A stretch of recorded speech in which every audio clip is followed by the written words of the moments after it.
I'm Logan Crawford, and right now on Spotlight, we're delving into Along the Way, a priest's journey of joys and challenges by Monsignor Paul L. Bochicchio. This book offers a reflective and inspiring glimpse into the life of a priest, detailing his experiences from early childhood in New York City to his retirement years in Hoboken, filled with anecdotes of faith, community, and resilience. We're delighted to have this very talented author join us here today on Spotlight. We thank our team at Prime 7 Media for helping us put him in the spotlight today. And we ask viewers like you to support authors like him by subscribing to our channel and by purchasing his delightful book. The links are below this interview. Monsignor, thanks so much for joining us here today on Spotlight. Thank you, Logan, for the opportunity. I think it's such an important job to demystify the priesthood. As I mentioned to you before we aired, I was educated by nuns and priests my entire, school years, and yet I know surprisingly little about the life of a priest. In fact, I remember in Catholic school, Blessed Sacrament, somebody would ask every day during a question box thing to one of the Irish Christian brothers, "Why did you become a priest?" And he'd say, "Well, I'm not a priest, I'm a brother." So I'll ask you that question. Obviously, you didn't become a Monsignor, became a priest first, but why did you become a priest? And how did you discover your calling? Well, it's interesting because I put a question box in our local grammar school. I've always done that in every parish I've been in. That question often surfaces. Just recently, it surfaced 3 or 4 times in our grammar school, Hoboken Catholic Academy. And I suppose it's nothing dramatic in my life. I wanted to be a priest since I was 7 years old. I was in the second grade, and I was in St. Teresa's Parish in Summit, New Jersey, when our second grade teacher, who was rather tough nun, or later on I found out she wasn't that tough, but when we had her, we thought she was. Yeah. And she had said to us, "You've got to give up something for Lent." And she mentioned 2 options. One was you can give up candy or you can go to church every day. I said to myself, I don't want to give up candy, so I'll go to church every day. And at that point, I wanted to be a fireman, and I thought it was really sharp, sliding down a pole and hanging on a truck and wearing a helmet. And suddenly I began to watch the priest on the altar and said, you know what, maybe a priest. Maybe instead of a fireman, I'll be a priest. And I shared that with my parents, and they said, yeah, last week a fireman, this week a priest. Let's see what it's going to be next week. But I never lost the idea. And obviously, as time went by, my reasons, of course, changed. And I got to understand what priests did. I went to Seton Hall Prep. We were taught by priests. And so the ball got rolling. The Lord used parts of a puzzle to complete a picture. And you've been in the priesthood now for more than 50 years. Yeah. And you've been primarily assigned to parishes in and around the New York City area? Correct. Okay. As you look back on those 50 years, which is a remarkable career, what stands out the most as your most poignant moments or your best memories of being a priest? Well, I guess you could sum it up by saying that I often thought in the seminary that you were prepared for the priesthood, but then I began to realize there was a second seminary, and that was when you were assigned to a parish or to a particular school, and you realized that you were not only on the giving end, but the learning end. And just the interaction with people, their lives, both the joys and the sorrows of their lives, you began to realize how much you were gaining from it in addition to giving to it. Yeah. And the impact that priests have on people's lives. I remember a priest very fondly, Father James Cashman. He was my first acting coach at Archbishop Stepanak High School in White Plains. And he took a skinny, scared, nervous, shy 15-year-old kid and gave him the lead in the play and changed his life. That's one impact a priest has had in my life. And the other is the comforting impact when, your mother's dying and a priest comes in and says, "Would you like me to give her last rites? And would you like me to talk to you?" I mean, the role of the priesthood which I feel is underappreciated today, is so valuable to people of faith that it almost can't be described. Correct. What are your thoughts on the priesthood today? It seems fewer and fewer people are going into the priesthood. I know popular culture seems to disparage it often, unfairly and cruelly at times. Are you seeing more people, young people, go into the priesthood? Is there anything we can do to encourage more people to follow that path?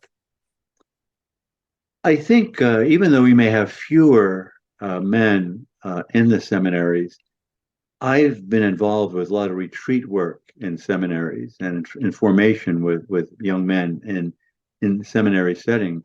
And I tell you, I'm impressed by the caliber of men. I think for someone to embrace the priesthood today, with all its challenges, says something about their character and their real desire to serve. I think that you hit the nail on the head when you mentioned the culture. I think our culture has a greater sway over people now than perhaps faith, unfortunately. And I think the challenge is for us to, connect those dots, to show people that there's more to life than they're finding. I believe that, one of the issues that we're facing today too is the drop in people who are involved in service occupations. I know there's a shortage of teachers sometimes, a shortage of nurses. And it seems as if, the culture has a way of saying, fame, success, and money, six figures, that's your goal in life. And yet I do a lot of work with young people, especially young adults, and I begin to realize that as many of them come to embrace their understanding of the faith, they begin to realize how empty that life is if it's not integrated with something else. Yeah, there has to be a greater meaning. You really do have to live for others, and life really is in relationships, and chasing money is an empty goal. But like we said, this TikTok, Instagram, Facebook culture certainly prizes the wrong values, in my opinion. And I think a lot of Americans and a lot of people around the world feel in a similar way. Are you fully retired now? Or are you still working? I'm still working. I'm helping in this parish, um, doing a number of things around the parish. The big retirement is no more administration. No Mhm. more worries about roofs and air conditioners and buildings and uh, agendas. I also do a lot of retreat work.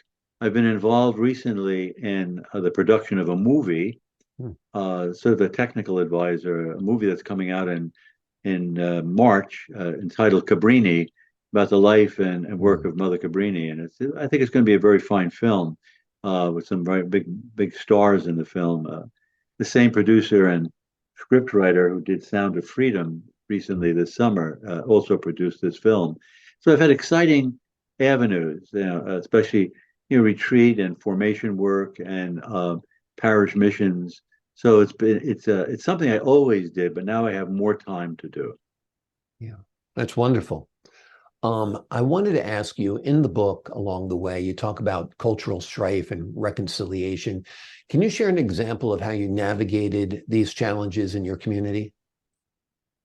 Well, I think, you know, I think one of the areas that opens the door for people is when they're hurting. You mentioned something before, sickness and death is something that raises a faith question with Mm. people.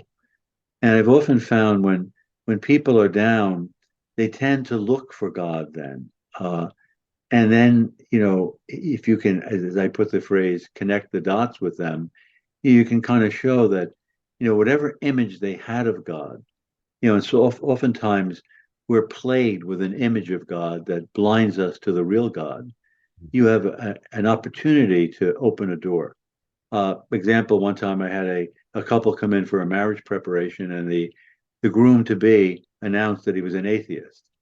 Mm. And when I explored that with him, I said, "Well, why are you an atheist?" And the reasons he gave me were all images, distorted images that he had of God. And I remember saying to him, well, I guess I'm an atheist too, because I don't believe in that God either. Yeah. And it opened up a dialogue, where he began to maybe see things differently. And probably if we didn't have that encounter in his preparation for marriage, it never would have happened. And also, a lot of people just haven't been exposed to formalized teachings about God in Christ. And Right. that is the reason why they are, quote unquote, atheists, such as people from nations where religion's not allowed, like China. Yeah. But if you talk to them and you scratch the surface a little bit, they do have faith in a creator. So that whole atheism bit does go away a little bit, like you said, when you scratch the surface. In your Right. book, you talk about loss and perseverance. How have these experiences shaped your understanding of faith and spirituality? Well, I think it all comes down to, the only way I think you can be a priest and be fruitful in your ministry is you have to be grounded in prayer and in faith. I think there's so many examples in the scriptures of many figures who, carried out the plan of God because they were faithful.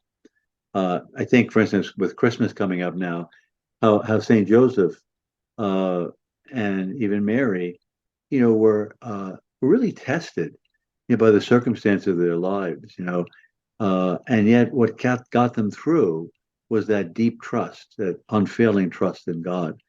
And so I have found over the years that it's been a rocky road at times, because we all want to see results, and we live in a very result-oriented society. But I think the results come about on God's time.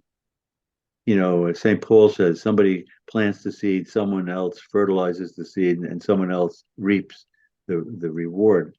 And I've seen, a number of times where perseverance, just hanging in there with people and produces a result, sometimes not right away, but if you're doing what God wants you to do with people, it's going to produce a result somewhere along the line. Absolutely. Absolutely. Throughout your career, you must have witnessed a lot of changes in the church. For 50 years, I'm saying you probably began your priesthood right around after the period of where the Second Vatican Council adopted changes. Yes. I Um, entered the seminary the year the council ended, so we were part of the implementation of the changes. yeah, and I I guess I remember. would just go Go ahead. ahead. I'm sorry. No, I was just No, going I to say, guess I I would remember my describe my folks. No, you go ahead. I describe myself as a priest who lives in two worlds. Um, I remember hearing a talk one time by a priest, and he said that we live in a medieval and a modern church. And, there are aspects, I think, of the Vatican Council that helped us to treasure the past and also to move forward. And I think it's that balance. In fact, in my book, I have an essay entitled In Medio Stat Virtus, in the middle stands virtue. And I think it's been the hallmark of my priesthood to value what was in the past. And I think there's a great deal to value in the past, but also try to adapt that, to a modern world, a postmodern world, really. And I think that balance has enabled me to be effective in the priesthood and reaching a wider audience of people. Yeah. And although the Catholic Church has changed over the decades and over the centuries, the changes have been very incremental, which I like. I mean, that's what I like about going back to a Catholic church is it feels the same. The mass feels the same. Often during COVID, I would go to a Christian service over Easter because it was outdoors and it was one of the only ones taking place. And it was so different than the Catholic experience. I really didn't like it. And it's not to Yeah. disparage other people of other denominations, but it didn't have that timeless quality. You had the preacher talking about Trump. You had him talking about how he spoke to God last night. Yeah. It wasn't, when you go to a Catholic church, it's not that. There is a protocol, there is a ritual, and there is a homily, not a somebody at the pulpit telling you what God told them last night, right? Right. Yeah, and that's. Do you find that's what's appealing about the Catholic Church too? It's timelessness. Yes, I think that years ago, the hallmark of the church used to be that its unity was that Mass was in Latin everywhere. So wherever you went to Mass, you heard the same Mass. And I think we haven't lost that unity. It's just for instance, we have Mass in Italian here in the parish. But anybody who comes to the Italian Mass, they know the structure of the Mass. So it's not as if the language, is a hindrance to them. And I think that this real spirit and movement of the Mass and the movement of the liturgy has a way of engaging people and drawing them into a mystery. Especially now, like during Advent, the various seasons of the church, you're drawn into, the mystery of that season.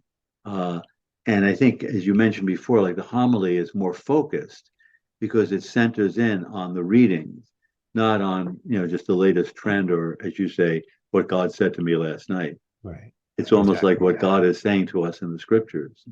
Yeah, I prefer to hear an interpretation of the scriptures and what Jesus meant and how it might apply to today's times, as opposed to someone who's saying they had inspiration and revelation last night, which may or may not be true.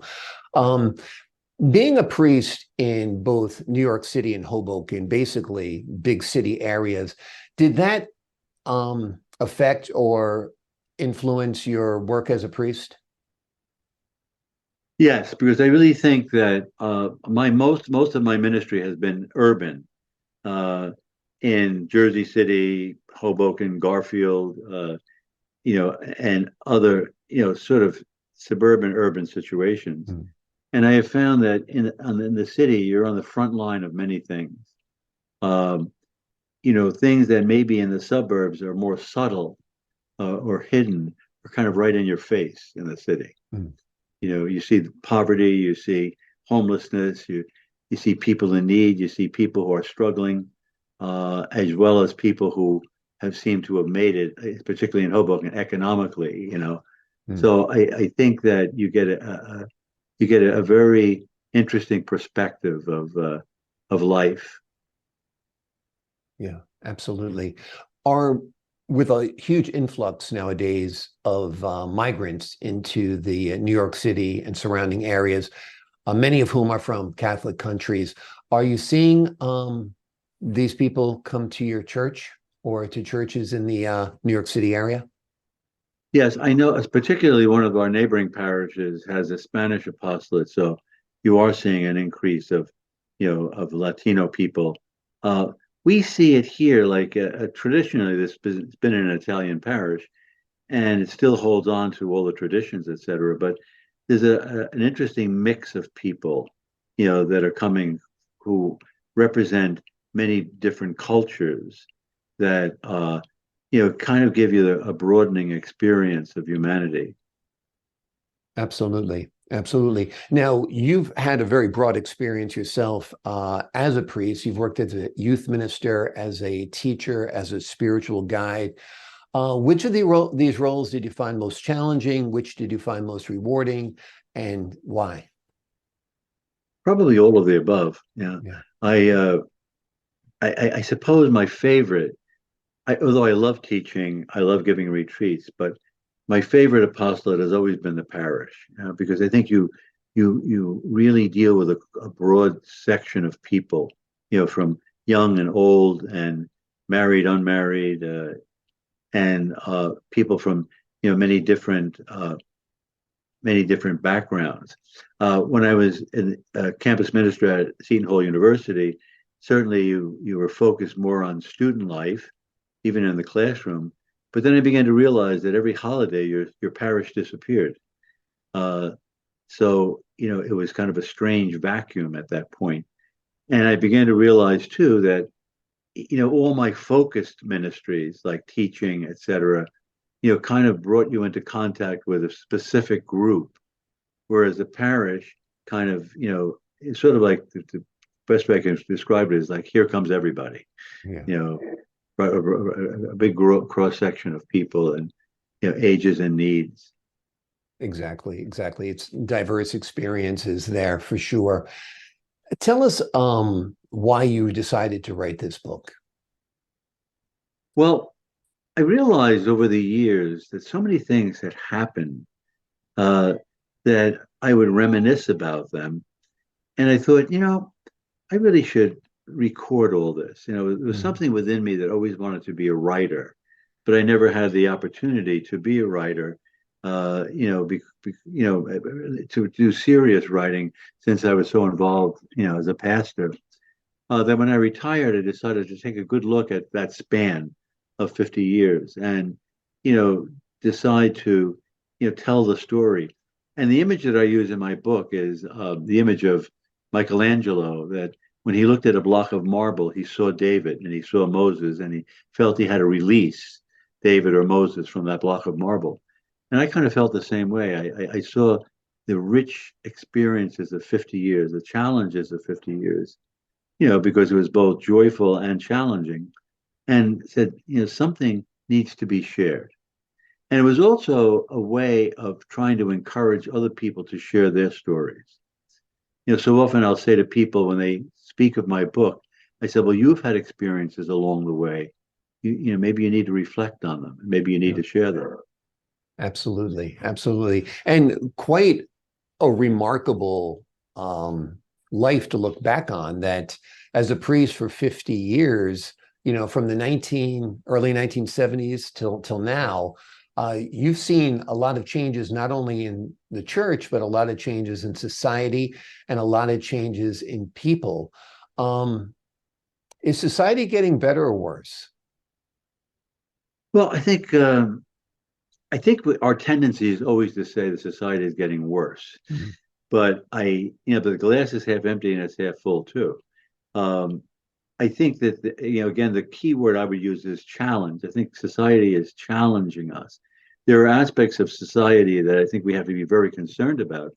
But if you put it in perspective, we've always had aspects of society that we had to be concerned about.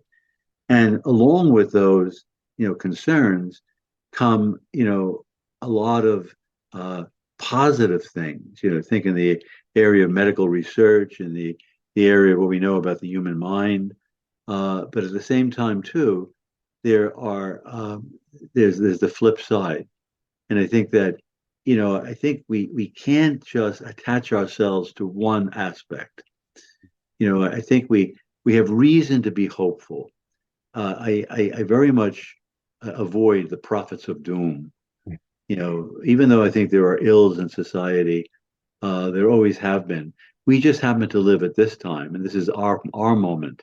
To embrace the challenges and not to run from them. Right. And And at like the you, same time, at the same time, what? I'm sorry.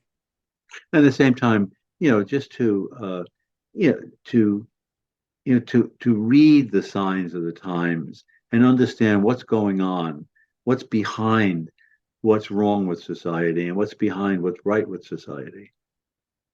Do you think a lot of what's wrong with society is an absence of God and religion? I mean, when you look at, like, let's say school shootings, which still Right. Well, our absolutely mind. blow my mind. I can't believe it. I mean, because I've been alive more than 50 years, and I can't imagine anything happening like that in 1972 in my classroom. And today it happens. I mean, pure evil is unleashed in our classrooms. Is that the devil? Is that a lack of God? There's no longer prayer in the classroom. A lot of people point to that. What do you think? What's your observation on that type of horrible violence that we see today? I think it is the absence of God. I think Pope Benedict XVI talked about the tyranny of relativism, and I think that even more than pure evil, it's the way we justify evil, or the way we compromise. We compromise our principles, and therefore we set the stage, for evil. I remember, was it Edmund Burke, the famous parliamentarian from England, who said the only thing needed for evil to triumph is for good people to do nothing. And I think that sometimes we feel paralyzed. We're caught between two realities. One, I heard a statement one time, and I often use it in homilies. When people are exasperated and frustrated, they'll say, "What can I do?" But as someone put it, you're putting the emphasis on the wrong word. Instead of what can I do, it should be what can I do? Right. Because we have something we can do to influence society, but if we're paralyzed by our fears and by what we're overwhelmed with, then we remain motionless and we do nothing. Agreed. And then people also disparage the power of prayer because we'll say prayers for New York or prayers for Boston. They'll say, I'm sick of prayers. Well, prayers need to be there. Action needs to be taken as well. And actually, when you said, what can I do? I actually thought you were going to say, what can we do? And I think it works both ways. If we as a community, spiritually, and as a society, try to solve these ills, we might save some lives. We might improve some lives, and we might help them on their, people find meaning in their lives, because obviously they're not if they're prone to such violence. Yes. Yeah. Monsignor Paul has written a wonderful book. It is called Along the Way, A Priest's Journey of Joys and Challenges. It takes a look at his half century in the priesthood, from his early childhood experiences in New York City, growing up in Greenwich Village, to his retirement years that are still quite active in Hoboken. It's an amazing journey. If you've ever been curious about the priesthood, if you're thinking about becoming a priest yourself, this is a great book. If you're just looking for a wonderful memoir about a life well spent, this is a wonderful book. Monsignor, thank you so much for joining us here today on Spotlight. Thank you very much for the opportunity. I appreciate your time, sir. And to the folks at home, I'm Logan Crawford, thanking you for your time this time. Until next time on Spotlight.